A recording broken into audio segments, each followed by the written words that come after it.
కొన్ని బేసిక్స్ అమ్మ. అది ఎక్కడైనా మీరు తెలుగు వాళ్ళైనా తమిళ వాళ్ళైనా ఎక్కడైనా హిందువు అని చెప్పుకునే ప్రతివాడు ఈ 2-3 విషయాలు మాత్రం అది ఉంటుంది. ఒకటి ఏంటంటే మనకి పునర్జన్మ అనేది మన నమ్మకం. అది చాలా ముఖ్యమైనది హిందూ మతం. తప్పకుండా అవునా? 100%. అందులో అనుమానం ఏం లేదు. పునర్జన్మ అనేది ఎందుకంటే మన జన్మ మన ఈ పుట్టుకతోనే మొదలు కాలేదు. మన జన్మ మన చావుతోనే అది అంతం కాదు. ఇదొక జనన మరణ చక్రం. ఇది జరుగుతూనే ఉంటుంది. అయితే ఈ పునర్జన్మ మరి మనం మనిషిగానే ఎందుకు పుట్టాము, లేక పశువుగా ఎందుకు పుట్టలేదు, లేకపోతే నేను ఈ విధంగానే ఎందుకు పుట్టాను, ఇంకో విధంగా ఎందుకు పుట్టలేదు, వీటన్నిటికి కూడా దీన్ని కొంత అంటే దీనికి కొన్ని విషయాలకి ఏంటంటే మనము ప్రమాణాలు చూపించడం కష్టం అమ్మా. కొన్ని విషయాలు ప్రమాణాలు చూపించడం కష్టం. దాన్ని ఏంటంటే సారూప్యంగా చెప్తారు ఇవన్నిటిని. అట్లాగే మన ఋషులు మునులు వాళ్ళు ఎంతో తపస్సు చేసి వాళ్ళు ఆ విజ్ఞానం సంపాదించిన దాంట్లో నేను చెప్పేది కనీసం అందులో ఒక చిన్న అణు మాత్రం కూడా కాదమ్మా. ఎందుకంటే నాకు అంతగా అవగాహన కూడా లేదు. అంత గొప్పగా వాళ్ళు చెప్పిన దాంట్లో ఏదో కొంచెం తెలుసుకుంది అంతే. ఏదో ఇప్పుడు మనం గులాబీ తోటలో కానీ మనం వెళ్తే ఆ వాసన మనకు వచ్చినట్టు అది మన గులాబీ కాదు కదా, గులాబీ వేరు. సో అట్లాగే నేను కొద్ది నేర్చుకున్నది మీకు చెప్తున్నాను, అంతేగాని నేనేదో ఒక పండితుడిని కాదు. అయితే ఈ పునర్జన్మ ఎక్కడి నుంచి వస్తుంది ఎట్లా అనేది అంటే దానికి కర్మ సిద్ధాంతం అని ఇంకోటి ఉందన్నట్టు. కర్మ సిద్ధాంతం అంటే మీరు మన ఫిజిక్స్లో చూస్తే physics and metaphysics they are actually 2 sides of the same coin. మనం చూస్తే ఇప్పుడు మీరు ఫిజిక్స్ అంటే మనకు కనిపించేది, ఇఫ్ యూ గో బియాండ్ మన ఆస్ట్రానమీ ఆస్ట్రాలజికల్ లెవెల్కి పోతే ఇట్ ఈస్ మెటఫిజిక్స్. మనం అంతా అక్కడ ఇప్పుడు విశ్వం అంతా ఇంత పెద్దదని చెప్పడానికి మనం ఏ విధంగా చెప్తున్నాము, బికాజ్ యూ ఎక్స్ట్రాపోలేట్ థింగ్స్. అట్లాగే విశ్వం అంతా చాలా చిన్నది అది అన్నట్టు ఎట్లా చెప్తాం, you interpolate it into this one. So what is seen is physics is little and metaphysics is bigger. అట్లాగే ఇప్పుడు మన ఫిజిక్స్లో న్యూటన్ గారి 3వ సామెత ఉంది, every action has a reaction equal and opposite reaction అని ఉంది. ఎందుకు మరి? ఎందుకంటే there is a fundamental principle అనేది ఒకటి ఉంది, ఇది ప్రకృతి సహజమైన ఒక సూత్రం అనేది. అట్లాగే కర్మ సిద్ధాంతం కూడా మనం ఏదైనా పని చేసామనుకోండి దానికి ఒక ఫలితం ఉంటుంది. మంచి పని చేస్తే మంచి ఫలితం వస్తుంది, చెడు పని చేస్తే చెడు ఫలితం వస్తుంది. ఆ ఫలితం మనకి ప్రస్తుతం రాకపోవచ్చు, కానీ ఎప్పుడో ఒకసారి అది తప్పకుండా మనకి అది వస్తుంది. ఎందుకంటే ఆ పని చేసింది మనమే కాబట్టి దాని ఫలితం కూడా మనమే అనుభవిస్తాం, వేరే ఎవ్వరూ చేయటానికి వీల్లేదు. It is the 3rd law of the Newton's if you expand it. అయితే మనము దీనికి ఆ కర్మ ఫలము కర్మలు 3 రకాలు ఉంటాయి. ఒకటి సంచిత కర్మ, అంటే మనం చేసిన వాటి అన్నింటి బ్యాంక్ అకౌంట్ అన్నీ ఒక చోట డిపాజిట్ అవుతూనే ఉంటాయి. అది ఫిక్స్డ్ డిపాజిట్ కానీ సేవింగ్స్ బ్యాంక్ కానీ కరెంట్ అకౌంట్ కానీ అక్కడే ఉంటాయి. మనం సంపాదించే అక్కడే పెడతాం కదా.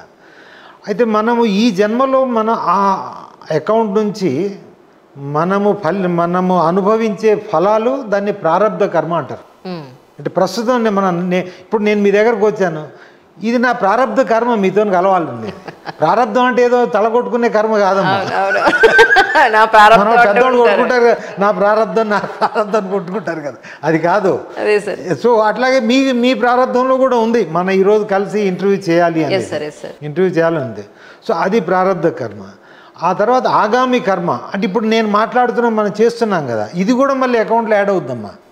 ఇది ఇప్పుడు నేను మంచి మాట్లాడుతున్నానా, నిజం మాట్లాడుతున్నానా, అబద్ధం మాట్లాడుతున్నానా, మోసం చేస్తున్నానా, దాని ఫలితం కూడా ఇప్పుడు యాడ్ అవుతూనే ఉంటుంది అందులో. సో ఇది సంచిత కర్మ. అంటే మనము చేసేవి దీని భగవంతుడు అనేవాడు మనకు మంచి చేయడు, చెడు చేయడు, నిర్వికారుడు. తనకే నువ్వెవరం మనం అసలు ఆయన సృష్టిలో కానీ అసలు మనం నథింగ్. మనం ఒక ఏది ఇసుక రేణువు కూడా కాదు ఆయన దృష్టిలో. ఆయన మన వెనకబడి నువ్వు ఇది నన్ను పూజించకపోతే ఇది చేస్తాము, నన్ను చేయకపోతే అని మన సిద్ధాంతం లేదమ్మా.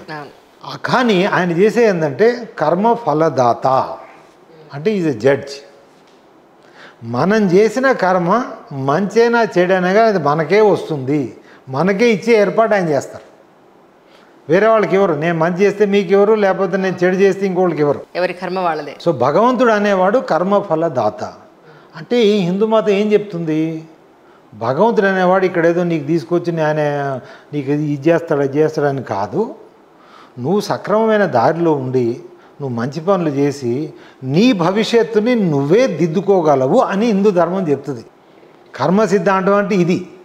అంతేగాని ఏదో నా కర్మ నేను ఎప్పుడో పోయిన జన్మలో ఒకవేళ నువ్వు తప్పు చేస్తే ఈ జన్మలో నువ్వు తప్పులేదు అది, ఎందుకంటే నువ్వు చేసావు కదా. మరి అప్పుడు సపోజ్ పోయిన జన్మలో ఎవరినన్నా అకారణంగా చంపావో, దూషించావో, ఏమైనా మోసం చేసావో, ఇంకోటి చేసావు అనుకోండి, ఈ జన్మలో దాని ఫలితం నువ్వే అనుభవించాలి, వేరే వాళ్ళు కాదు కదా. సో కాబట్టి ఈ జన్మలో నువ్వు మంచి చెయ్యి, ఈ జన్మలో మంచి చేస్తే ఈ జన్మలోనే నీ ప్రారంభ కర్మలో నీకు వస్తుంది, ఇది కాకపోతే కనీసం వచ్చే జన్మలోనే నీకు మంచి జరుగుతుంది. సో కాబట్టి మన భవిష్యత్తుని, ఇది జన్మాంతర భవిష్యత్తుని, ఈ ఒక్క జన్మ అని కాదు, జన్మాంతర భవిష్యత్తుని నిర్ణయించుకునేది మనమే అని చెప్పేది హిందూ ధర్మం.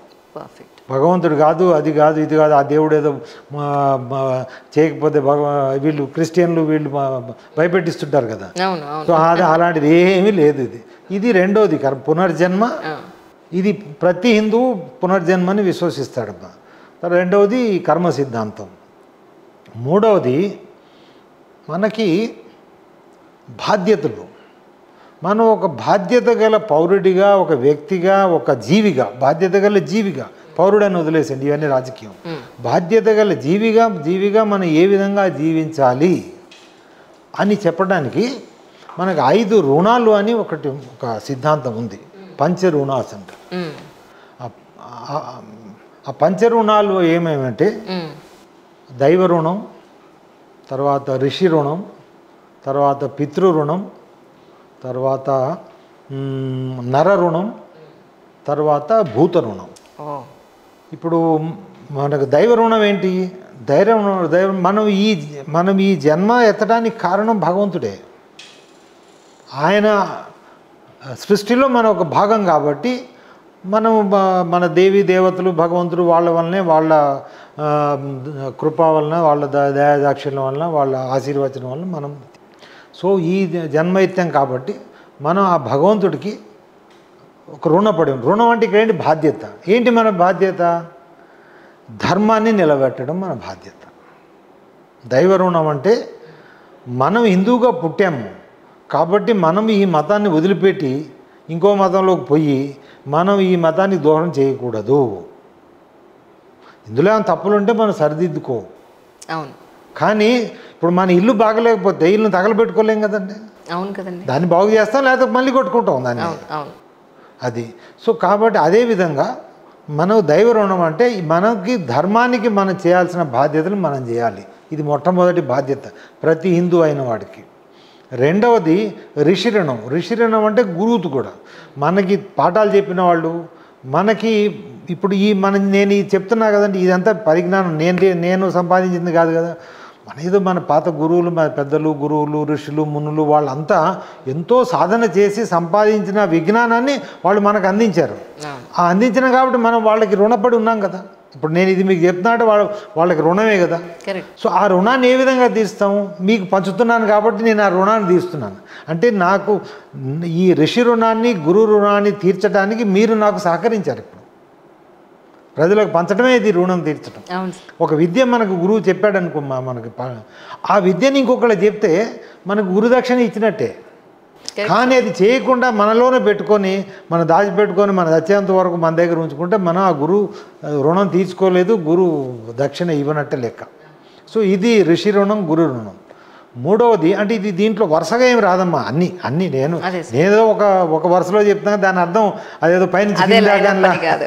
సో మూడోది పితృ రుణం. పితృ అంటే సంస్కృతంలో మాతృ పితృ రెండు ఒకటే. మాతృభూమి అన్నా పితృభూమి అన్నా, మాతృభాష అన్నా పితృభాష అన్నా అంత ఒకటి. తల్లిదండ్రులు పేరెంట్ అని అర్థం అక్కడ. పేరెంట్ అనే పదం కూడా యాక్చువల్లీ పితృ నుంచి వచ్చింది అన్నట్టు. సో పితృ రుణం అంటే మనం ఈ ఆకారంలో ఈ విధంగా ఉండటానికి కారణం మన తల్లిదండ్రులు. మన తల్లిదండ్రులు ఆ విధంగా ఉండటానికి కారణం వాళ్ళ తల్లిదండ్రులు. సో ఆ విధంగా మీరు ఎన్నికపోతుంటే మన పూర్వీకులు మన తల్లిదండ్రుల వలన మనం ఈరోజు ఈ విధంగా ఉన్నాం. ఇంకొకటి, మనము ఈ పునర్జన్మ ప్రకారం మన జన్మ మళ్ళీ ఎత్తాలంటే ఏదో ఒక మాధ్యమంలో రావాల్సిందే కదా. ఆ మాధ్యమం మన తల్లిదండ్రులు. అదే వాళ్ళ తల్లిదండ్రులు లేరనుకోమ్మా, మన ఆ మాధ్యమంలో వాళ్ళ మాధ్యమంలో మనం రాలేకపోయేవాళ్ళం, మళ్ళీ జన్మ ఉండేది కాకపోయేవు. ఏదో విధంగా ప్రేతాత్మలాగా తిరుగుతుండే వాళ్ళేమో తెలియదు మరి. సో కాబట్టి వాళ్ళకి రుణం ఉన్నాం. కాబట్టి వాళ్ళని అందుకోసం మన తాత అమ్మమ్మ నాయనమ్మల్ని మన తల్లిదండ్రుల్ని మన బంధువుల్ని వాళ్ళ సక్రమంగా చూసుకోమని బాధ్యత. వాళ్ళు పెద్దవాళ్ళు అయిన తర్వాత చాలామంది ఇవాళ రేపు అందరూ వదిలిపెట్టున్నారు, పట్టించుకోకుండా, లేకపోతే వృద్ధాశ్రమంలో పెట్టడమో ఇంకొకటి పెట్టడమో ఇంకొకటి పెట్టేసి వాళ్ళని కొంచెం సరిగా పట్టించుకోకపోవడం, అది మన బాధ్యత తీర్చట్లేదమ్మా. ఎందుకంటే ఇప్పుడు మనం అది చేస్తున్నాం అనుకోండి, మన పిల్లలు కూడా మనకు అదే చేస్తారు. 100% సార్. సో మనం ఏ విధంగా చేస్తాం, మన పిల్లలు కూడా అదే చేస్తారు. అంటే మనము మన బాధ్యతని నిర్వర్తించలేదు కాబట్టి, పితృ రుణాన్ని మనం తీర్చలేదు కాబట్టి మన పిల్లలు కూడా వాళ్ళ పితృ రుణాన్ని తీర్చరు. సో ఇది మనకు బాధ్యత కలిగిస్తుంది, మన తల్లిదండ్రుల పట్ల, మన పెద్దల పట్ల, మన పూర్వీకుల పట్ల బాధ్యత. నాలుగవది నర రుణం. అంటే మనిషి సంఘజీవి.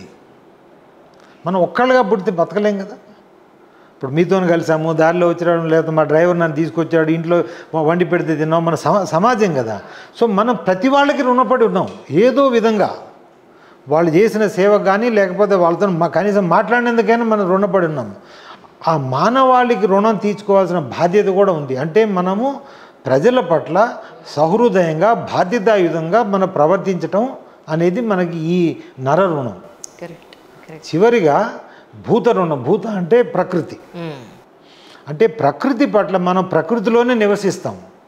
ప్రకృతిని దోపిడీ చేయకూడదు, ప్రకృతిని నాశనం చేయకూడదు. వీలైనంత వరకు నీకు అవసరమైనంత వరకే వాడుకొని మిగిలింది మళ్ళీ వీలైనంత వరకు ఆ ప్రకృతిని అదే విధంగా మనం ఏ విధంగా చేయగలం. ఉదాహరణకి మీకు ఒక సోఫా కావాలమ్మా, సోఫా కావాలంటే కర్ర కావాలి, చెక్క అంటే చెట్టు కొట్టాలి కదా.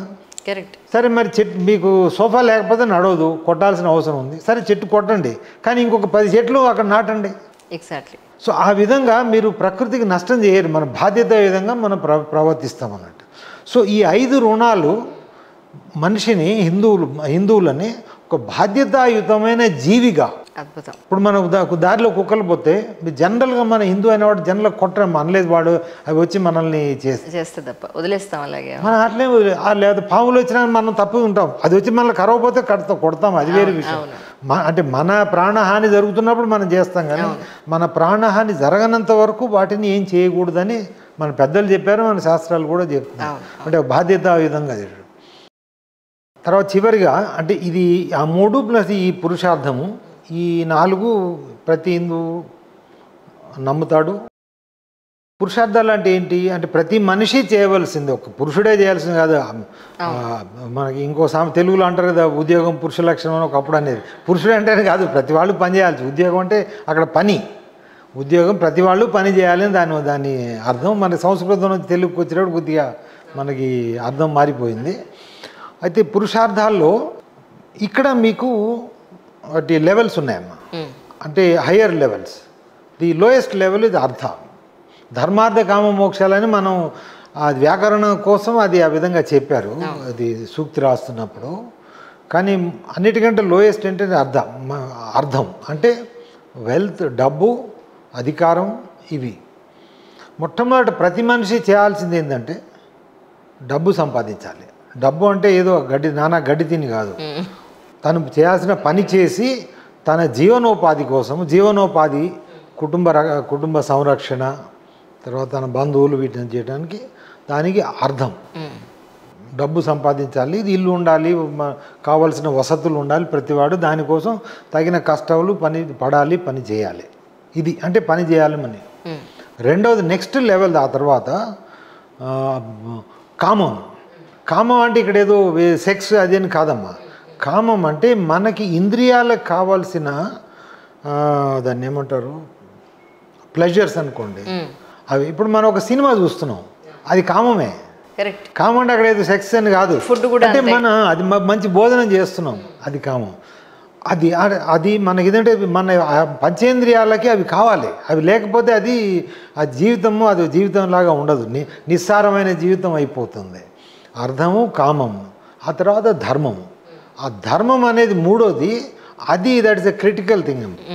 ఆ ధర్మం ప్రకారము నువ్వు డబ్బు సంపాదించు, ధర్మం ప్రకారం అర్థాన్ని ఆర్జించు, ధర్మం ప్రకారం కామాన్ని ఆస్వాదించు. ఈ విధంగా ధర్మం, అట్లాగే ధర్మరక్షణ, ఇవన్నీ అందులో ఉండి ఈ మూడు చేస్తూ, ఆ ధర్మం అంటే ఏంటి, నేను ఇంతకుముందు చెప్పాను కదా మీకు, పంచ రుణాలని చెప్పాను కదమ్మా.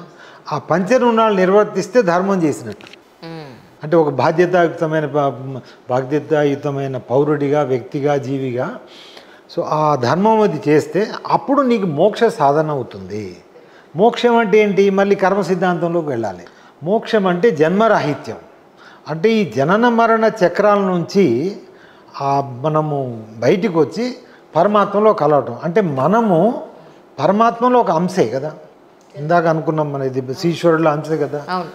మరి ఈశ్వరుల అంశం మనం ఇక్కడ ఎందుకున్నాం అంటే, మన జన్మ అది ఈశ్వరుడు సంకల్పంతో మన ఈ సృష్టి అంతా జరిగింది, ఆ సృష్టిలో భాగంగా వచ్చింది. అది అక్కడి నుంచి మనం మళ్ళీ ఈశ్వరులో కలవాలి అంటే ఈ కర్మ సిద్ధాంతం ప్రకారము మనం మంచి మంచి పనులు చేసి ఆ మంచి కర్మని, ఏదైతే మనకి సంచిత కర్మ ఉందో ఆ సంచిత కర్మని మనం ఎంత ఎక్కువగా మనం మన అకౌంట్లో చేర్చుకుంటే అప్పుడు మనం ఇది చక్రం అన్నాం కదా. ఇప్పుడు మీరు భూమి ఆకర్షణ శక్తి ఉంటుంది, ఆకర్షణ శక్తి ఉంటుంది కదా.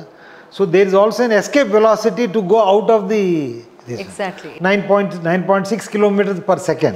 అది మామూలుగా మనకి రాదు. ఇప్పుడు అట్లాగే ఈ జనన మరణ చక్రాల నుంచి, ఆ చక్రం నుంచి మనం బయటికి పోవాలంటే మనకి స్పీడ్ చాలా ఎక్కువ తెచ్చుకోవాలి, మనం వేగం. ఆ వేగం తెచ్చుకోవాలంటే మనం మంచి కర్మలు చేస్తే మనం ఎక్కువ వేగం వచ్చి ఈ చక్రం నుంచి మనం బయటికి వెళ్ళిపోయి మనం పరమాత్మలో, ఈశ్వరులో కలిసిపోతాం. అదే మోక్షం.